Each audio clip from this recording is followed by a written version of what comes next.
बिस्मिल्लाहिर्रहमानिर्रहीम। अस्सलाम वालेकुम। Welcome to Al Askar academy.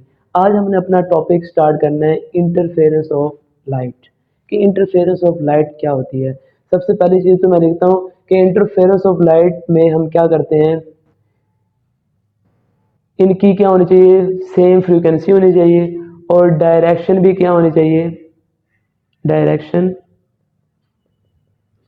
भी सेम होनी चाहिए। ऐसी इंटरफेरेंस इंटरफेरेंस होती है दो वेव के दरमियान ओवरलैपिंग। वो जो दो वेव हैं उनकी फ्रीक्वेंसी भी सेम होनी चाहिए और उनकी डायरेक्शन भी क्या होनी चाहिए, सेम होनी चाहिए। ऐसे प्रोसेस को कहा जाता है इंटरफेरेंस ऑफ लाइट। तो इसकी मज़ीद आगे दो टाइप्स हैं, एक होता है कंस्ट्रक्टिव इंटरफेरेंस, दूसरा होता है डिस्ट्रक्टिव इंटरफेरेंस। तो इनकी मैं वेव्स के ज़रिए आपको समझाता हूँ कि किस तरह से हम इसे एक्सप्लेन कर सकते हैं। सबसे पहले हम पहली वेव बनाते हैं कि कुछ वेव हमें इस तरह से मिल रही हैं। इन दोनों वेव की जो डायरेक्शन है, इस वेव की जो डायरेक्शन है वो इस तरफ है, दूसरी वेव भी मैं लेता हूं, इसकी भी जो डायरेक्शन है वो भी इसी तरफ है। तो दोनों वेव की फ्रीक्वेंसी भी क्या है, सेम है और डायरेक्शन भी क्या है, दोनों की सेम है। तो ये जब ओवरलैप करेंगी तो हमें क्या मिलेगा, इंटरफेरेंस ऑफ लाइट मिलेगा। अब सबसे पहले जो टाइप है वो है कंस्ट्रक्टिव इंटरफेरेंस। जब क्रस्ट, ऐसी दो वेव, जब क्रस्ट क्रस्ट से मिल जाए, ट्रफ ट्रफ से मिल जाए, फिर क्रस्ट क्रस्ट से मिल जाए, जब ये मिलती हैं तो हमें कौन सी इंटरफेरेंस मिलती हैं, वो हमें मिलती हैं कंस्ट्रक्टिव इंटरफेरेंस जो है वो मिलेगी। जब ये दोनों वेव ओवरलैप करेंगी, देखो क्रस्ट के साथ क्रस्ट मिल रहा है, ट्रफ के साथ ट्रफ मिल रहा है, तो इस तरह से जो वेव ट्रेवल करती हैं उन दोनों की जो ओवरलैपिंग होती है उसको कहा जाता है कंस्ट्रक्टिव इंटरफेरेंस। इस तरह अगर हम बात करते हैं डिस्ट्रक्टिव इंटरफेरेंस की, तो इसके पार्ट डिफरेंस की मैं बाद में आपको बात बताता हूँ। सबसे पहले हम डिस्ट्रक्टिव इंटरफेरेंस के बारे में बता दूं मैं आपको कि डिस्ट्रक्टिव इंटरफेरेंस की दो वेव ऐसी हैं और दूसरी वेव जो है,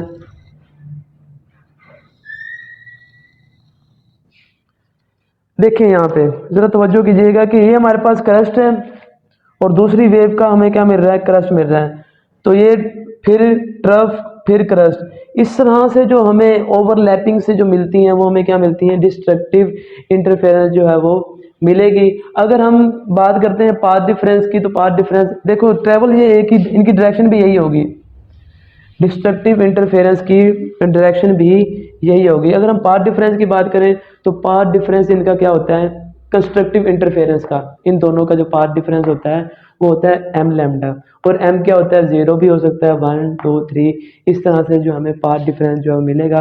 पाथ डिफरेंस का मतलब क्या है कि हमारे पास जो है, अगर इस वेव का मैं ये वाली साइड लैम्डा कैंसिल कर दूं, आगे वेव को ट्रेवल करवाऊं, तो आगे भी हमें जो है वेव्स क्या मिलेंगी, कंस्ट्रक्टिव मिलेंगी। अगर हम इसके पाथ डिफरेंस की बात करें डिस्ट्रक्टिव इंटरफेरेंस के, तो इसके पाथ डिफरेंस जो है वो लैम्डा बाय 2 से, देखो पूरा जो होता है ना हमारे पास जो वेव होती है, जो वो होती है लैम्डा। अब यहाँ पे जरा देखें तो पाथ डिफरेंस हमें कितना मिल रहा है, लैम्डा बाय 2। तो अगर मैं ये वाली वेव का लैम्डा बाय 2 कैंसिल कर दूं, आगे वेव को ट्रेवल करवाऊं, तो फिर भी हमें क्या मिलता है, डिस्ट्रक्टिव इंटरफेरेंस जो है वो हमें मिलेगा। तो इसका जो पार्ट डिफरेंस आएगा वो आएगा m प्लस लैम्डा बाय 2, और m क्या होगा, m होगा हमारे पास 0 1 2 3, और इस तरह से कोई भी वैल्यू हो सकती है। तो ये सीरीज चलेगी लैम्डा बाय 2 वाली, ये चलेगी लैम्डा वाली, और ये वाली जो सीरीज चलेगी डिस्ट्रक्टिव इंटरफेरेंस में वो लैम्डा बाय 2 वाली जो है वो हमें मिलेगी। इसमें जो कंस्ट्रक्टिव इंटरफेरेंस में हमें क्या मिलेगा, मैक्सिमम एम्पलीट्यूड मिलेगा लाइट का, यानी कि मैक्सिमम हमें जो है वो वैल्यू मिलेगी आउटपुट में, किसमें, कंस्ट्रक्टिव।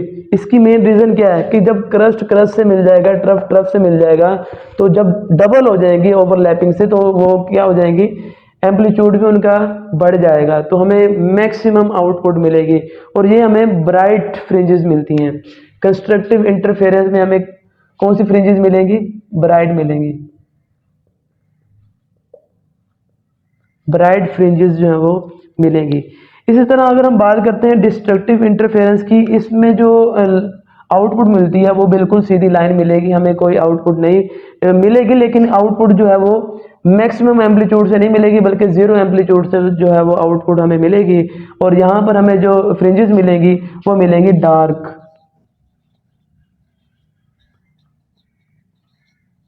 इसमें हमें डार्क फ्रिंजेस जो हैं वो मिलेंगी।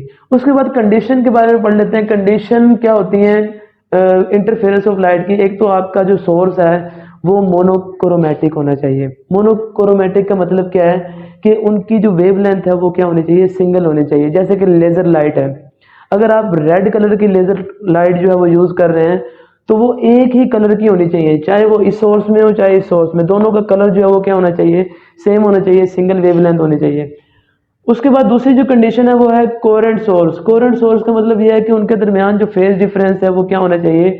वो सेम होना चाहिए। जैसे कि यहाँ पे अगर कंस्ट्रक्टिव इंटरफेरेंस की अगर हम बात करें तो यहाँ से जो रेज वेव निकल रही हैं वो जीरो से स्टार्ट हो रही हैं, तो हर पॉइंट पर अगर हम इनके दरमियान जो फेज डिफरेंस देखें तो वो क्या निकलेगा? वो सेम ही निकलेगा।